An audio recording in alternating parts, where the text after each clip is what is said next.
যিখিনি মানুহে জুবিন গাৰ্গক লৈ বিকাশ অসম বুলি এজন ল'ৰা আছে লাচিত সেনাৰ জুবিন গাৰ্গক লৈ ৰাজীৱ সদিয়াৰ মৃত্যুৰ পিছত ইমান বেয়াকৈ লিখিছিলে তেওঁ আজি কৈ আছে চিঞৰ এটা মাৰ ন্যায় লাগে আমাক উৎপল বৰা মই জাৰ্নেলিষ্টজনৰ যোৰহাটত মই নিজে ভিডিঅ' আপোনালোকক দেখুৱাইছোঁ যিসকল মানুহে আজি জুবিন গাৰ্গক কোভিডৰ সময়ত আক্ৰমণ কৰা গোটেই কেইজন ল'ৰা কোনটো ৰাজনৈতিক দলৰ আছিলে জুবিন গাৰ্গে কোনখন বাতৰি কাকতৰ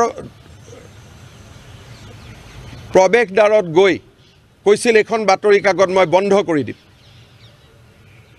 ইয়াত কোনো সঁচা কথা নিলিখে আজি সেইবিলাকে হঠাৎ জুবিনৰ অনুৰাগী হৈ গ'ল প্ৰশ্নটো তাতে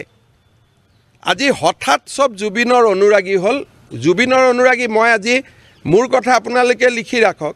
26 এপ্ৰিলত যিদিনাখনে ভোট গ্ৰহণ হৈ যাব এই এজনো মানুহ জুবিনৰ লগত নাথাকে জুবিনক যেতিয়া ডিব্ৰুগড়ৰ পৰা মই এয়াৰলিফ্ট কৰি লৈ গৈছিলোঁ দিল্লীলৈকে ট্ৰিটমেণ্টৰ কাৰণে সমালোচনা কৰা এইকেইজন মানুহে নাছিল জানো যে কিয় চৰকাৰী খৰচত জুবিনক প্লেনত লৈ গৈছে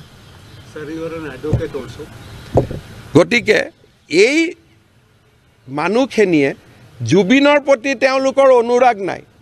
তেওঁলোকৰ এটাই কথা যে 26 ইলেকশ্যনত জুবিনৰ নাম লৈ আমি জিকিব লাগে সিম্পল